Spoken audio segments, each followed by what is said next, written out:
आजकल जो यादव ब्राह्मण विवाद चल रहा है उस पर कुछ प्रतिक्रिया दीजिए। यह मैं अयोध्या हनुमानगढ़ी से शशिकांत दास आचार्य वर्तमान समय में जो यादव और ब्राह्मण के ऊपर एक प्रदेश में विवाद चल रहा है, यह बड़ा जातिवाद का रूप लेकर के इसको नेताओं ने अपने वोट बैंक स्वार्थ पूर्ति के लिए इसको मानवता को मानवता से तोड़ने का जो कार्य कर रहे हैं, ये बड़ा दुखद और चिंतनीय विषय है। इसके विषय में हमारी अपनी एक धारणा, जो मंशा, हमारा जो विचार है, ये तो वर्तमान समय में राजनीति के रूप में श्री समाजवादी पार्टी के नेता अखिलेश यादव ने ये समझ लीजिए कि वह अपने पैर पर स्वयं कुल्हाड़ी मार लिया उन्होंने, क्योंकि ब्राह्मण प्रदेश में इस समय समाजवादी पार्टी की तरफ उनका झुकाव हो रहा था, लेकिन भगवान जो करते हैं अच्छा ही करते हैं। भगवान की प्रेरणा से अब ब्राह्मण सब संगठित होकर के सब भाजपा की तरफ आ गए, अपने आप सब समाजवादी की तरफ को छोड़ दिए। या तो वर्तमान परिस्थिति के विषय में, वर्तमान राजनीतिक स्वरूप के विषय में बताए, लेकिन यह जातिवाद का जो द्वेष, जातिवाद की जो घृणा लोगों में निहित तुच्छ स्वार्थों के परिप्रेक्ष्य में लेकर के यह फैलाई जा रही है, यह बहुत ही घृणित कार्य है। यादव, ब्राह्मण, शूद्र, दलित, किसी भी वर्ण का कोई भी हो, हमारे यहाँ आत्मवत सर्वभूतेषु जह पश्यत स पंडिता। पंडित ब्राह्मण तो अपनी आत्मा के समान संपूर्ण ब्रह्मांड में संपूर्ण प्राणियों के साथ आत्मद भाव रखता, मानवता का भाव रखता है। ब्राह्मण किसी जाति वर्ण विशेष को लेकर के किसी से द्वेष नहीं करता, वो तो प्राणी मात्र के वही ब्राह्मण है। और जो किंचित किसी निहित स्वार्थ में, किसी लोलुपता में, क्षणिक लाभ में हो करके जो कार्य करता है, वह केवल एक वर्ण हो सकता, ब्राह्मण नहीं हो सकता। बाभन और ब्राह्मण में अंतर है। तो ऐसे महत् पुरुष जो संत जन हैं, महत् पुरुष हैं, जो ब्रह्म को जानने वाले हैं, वह सभी भगवान एकमात्र सर्वव्यापक, जैसे भगवान कह रहे हैं, एको हम विप्राह बहुधा वदन्ति, एको हम बहुश्यामा। भगवान ही अपने स्वरूप को विस्तृत करके अनेक रूपों में हो गए हैं। जैसे आप अपने शरीर में स्थित, हम इस शरीर को, संपूर्ण शरीर को शरीर कहते हैं, लेकिन इसमें सब शरीर के अंग अलग अलग हैं, नाक, कान, हाथ, मुंह, गला, पैर। उसी प्रकार से ये सारी जातियां जो है, ये केवल कार्य करने के लिए अलग है और आत्म दृष्टि से कोई अलग नहीं है, सब एक है। अगर इनमें कोई भेद डालता है तो वह अपने स्वार्थ के कारण, अपने लाभ के कारण, अपने कुत्सित मानसिकता, लोगों में भेद फैला करके, लोगों में ईर्ष्या द्वेष फैला करके अपने स्वार्थ को सिद्ध करना चाहता है। इसलिए हम सभी को एक होना चाहिए। हम सब एक हैं, हम सब प्रभु की संतान हैं। रही बात कर्म की, तो ब्राह्मण स्वय स्वय धर्म निरतः संसिद्धिम लभते नराः। भगवान करते अपने अपने कार्य को सब कर करके और सब सिद्धि को प्राप्त करें।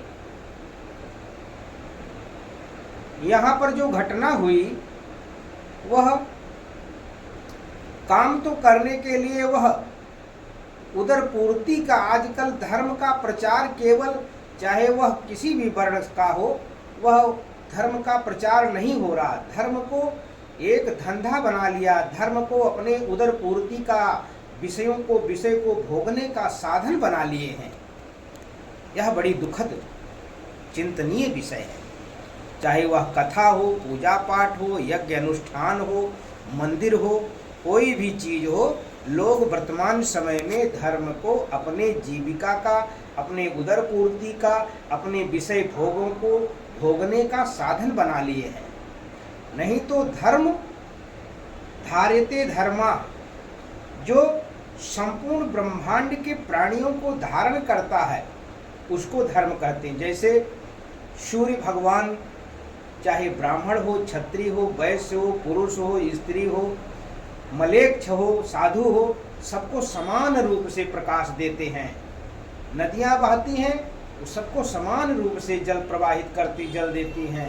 भगवान पवन देव बहते हैं, वह सबको समान रूप से ऑक्सीजन देते हैं, हवा देते हैं। आकाश परमात्मा का जो छत है वो सबको समान रूप से ढकता है। पृथ्वी माता जो है वह सबको समान रूप से अपने गोद में पालन करती हैं। तो यह धर्म का वास्तविक स्वरूप यह है जो परमात्मा के द्वारा सहज रूप से समस्त प्राणियों को प्राप्त है। ये धर्म है।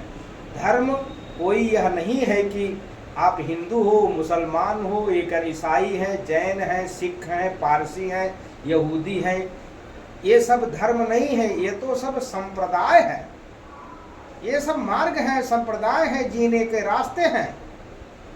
ये धर्म नहीं है। धर्म तो वह होता है जो सार्वभौमिक, और धर्म को संसार में सकल ब्रह्मांड में किसी में वो सामर्थ्यता नहीं है कि धर्म को मिटा सके।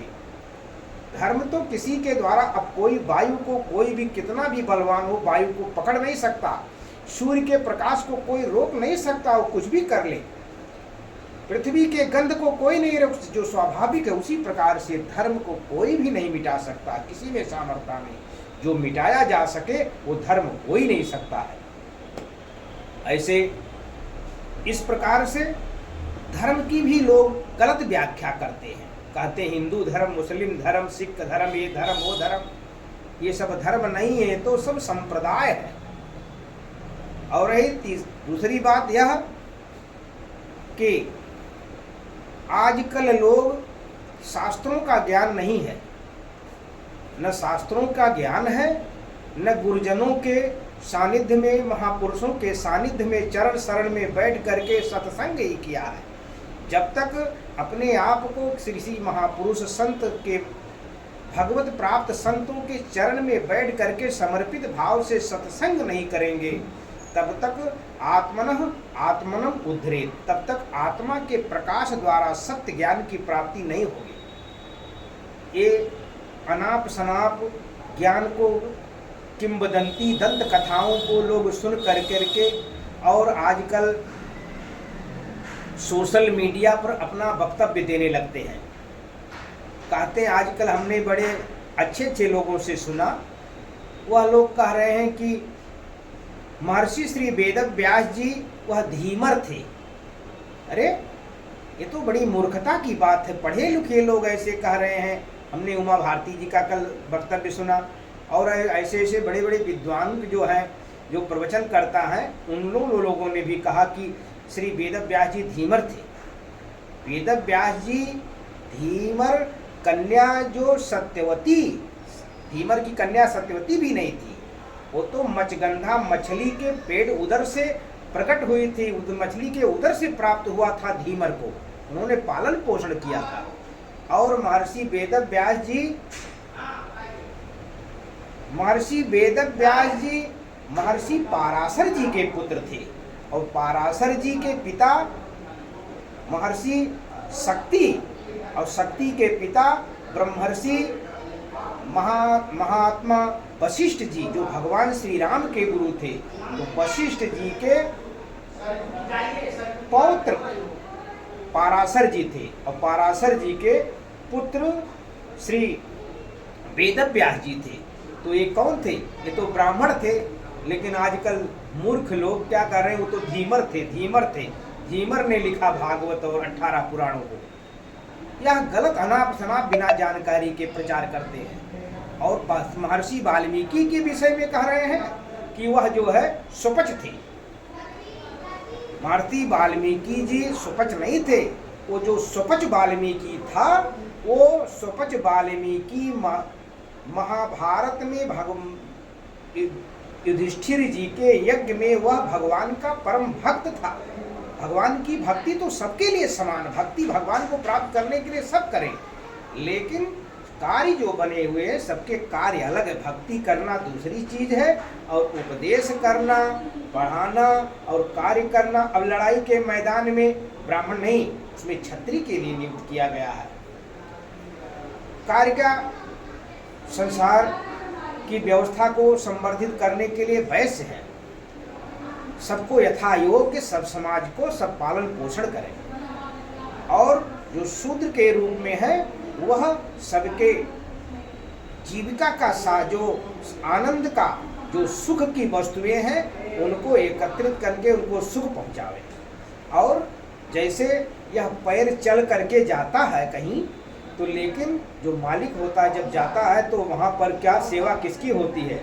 जैसे किसी के घर पहुंचा, पैर चल के गया, तो पैर को धुला जाता है, पैर की सेवा होती है। उसी प्रकार से ब्राह्मण का कर्तव्य है कि वह अगर शूद्र आपकी सेवा कर रहा है तो उसके समस्त आवश्यकताओं की पूर्ति, उसके समस्त उपभोग की वस्तुओं से किसी प्रकार का कष्ट ना हो, या ब्राह्मण का उसे सन्मार्ग, उससे उसका स्वास्थ्य, उसका चरित्र, उसका क्या नाम से कर्म कल्याण हो, या ब्राह्मण का दायित्व हो, क्षत्रिय का दायित्व हो, किसी भी प्रकार का अभाव कोई भी शूद्र को प्रताड़ित न करने पावे, उसके ऊपर अनाधिकार चेष्टा न करने पावे, उसकी रक्षा करे, उसके साथ न्याय करे। वैश्य का कर्तव्य है कि सब उसको हर आवश्यक वस्तुओं की पूर्ति करे। तो सब अपने अपने स्वयं स्वयं धर्म निरतः संसिद्धि में लभते नरा। जब सब अपने अपने कार्यों को प्रेम पूर्वक करेंगे तो सब भगवान को प्राप्त कर जाएंगे। हाथ से खाया जाता, अर्थ किया, आंखों से देखा जाता है, कान से सुना जाता है, पैर से चला जाता है, गुदा से मल त्याग किया जाता है, लेकिन हम उन सारी इंद्रियों को अपने अपने आत्मत भाव रख करके सबकी सेवा करते, सबका देख रेख करते, सबके प्रति समान भाव रखते हैं। लेकिन जब कार्य की व्यवस्था होगी तो सब अपना अपना, अब आँख के जगह हाथ नहीं कार्य करने लगेगा, मुंह के जगह वह जो है पैर कार्य नहीं करने लगेगा, पैर की जगह हाथ नहीं कार्य करने लगा। जो जिसका कार्य है अपना अपना कार्य करके और सब भगवान को प्राप्त करें। सब एक दूसरे के प्रति ईर्ष्या, कपट, लोभ, किसी प्रकार का द्वेष को का परित्याग करके सबके प्रति समान भाव रख करके सबकी सेवा करें। यही एक सनातन धर्म है, यही सार्वभौमिक धर्म है।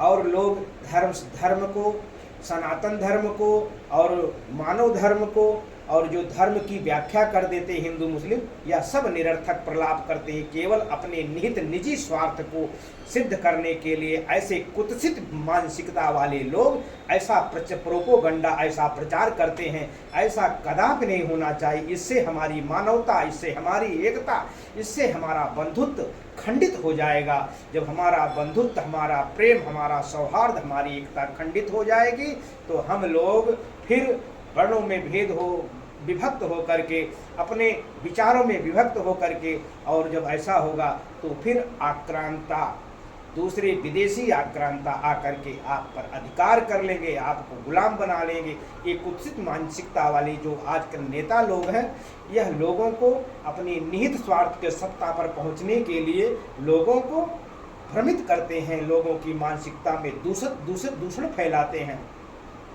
ऐसे अगर जो घटना हुई, आप लोग देख लें, जो घटना हो रही है, यह घटनाएं अगर देखा जाए तो जिन्होंने मनमुखी विचार से साधुता ग्रहण कर लिया, पंडित बन गए हैं, चाहे साधु बन गए हैं, चाहे गुरु बन करके टहल रहे हैं, जिन्होंने गुरुमुख से गुरु के चरण शरण की सानिध्य में रह करके उनकी सेवा नहीं की है, उनके द्वारा आचरणों का पालन नहीं किया, उनके कहे हुए मार्गों का, उनके उपदेशों के अनुसार अपने जीवन को नहीं बनाया है, वही लोग ऐसे घृणित कृत्य को करते हैं। वह व्यभिचार करते हैं, दुराचार करते हैं, लोगों के बीच में ऊपर जो है असत्य का आचरण करते हैं, झूठ बोलते हैं, फोरे पाखंड करते हैं, और वही जा कर के हमारे स्वरूप को, हमारे साधु समाज का जो स्वरूप है, जो विरक्त का स्वरूप है, जो ब्राह्मण का स्वरूप है, उसमें वह दूषण फैलाते हैं, उसमें मलिनता फैलाते हैं, उसमें गंदगी फैलाते हैं, जिससे सारा समाज बदनाम होता है। इसलिए हम इन जो प्रमुख धर्म के का संवर्धन करने वाले जो उच्च पदों पर बैठे हुए धर्म गुरु हैं, राजनेता हैं, जो जी शक्ति संपन्न, उन सब से यही हमारी प्रार्थना है कि सब आप लोग समाज में कोई ऐसी भी प्रोपोगंडा, कोई ऐसा विचार, कोई ऐसी मानसिकता ऐसा न प्रचार करें जिससे समाज में द्वेष, ईर्ष्या, घृणा की भावना पनपे और लोगों में कटुता व्याप्त हो, लोग एक दूसरे के हिंसक हों। और सबको, जब सब महापुरुषों को मिलकर के यह विचार करना चाहिए कि यह एक नियम बनाना चाहिए कि समाज में इन इन विचारों को, इन कृत्यों को, इन आचरणों को जो फॉलो करेगा, उनकी परीक्षण के पश्चात ही यह भेष को धारण कर सकता है।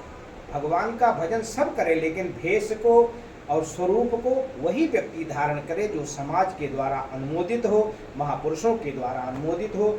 सभी को अपने आचरणों द्वारा, अपने कृत्यों के द्वारा, अपने स्वभाव के द्वारा यह समाज को एक नई दिशा, एक नया आयाम देना चाहिए, एक नए धर्म, त्याग, तपस्या और उनको सत्य सनातन के परमात्मा के स्वरूप पर ले जाने के लिए यह नित्य निरंतर सत्कर्म करना चाहिए। सभी को मिल कर करके प्रेम पूर्वक रहना चाहिए, ऐसा मेरा विनती है और मेरा अनुरोध है, प्रार्थना है सभी से। आप सभी लोग भगवान के पावन मंगलमय नाम का संकीर्तन करें और सब अपने जीवन को कल्याण के मार्ग पर खरीद करें। जय श्री राम, जय सिया राम, जय हनुमान जी की जय, जय श्री सीताराम।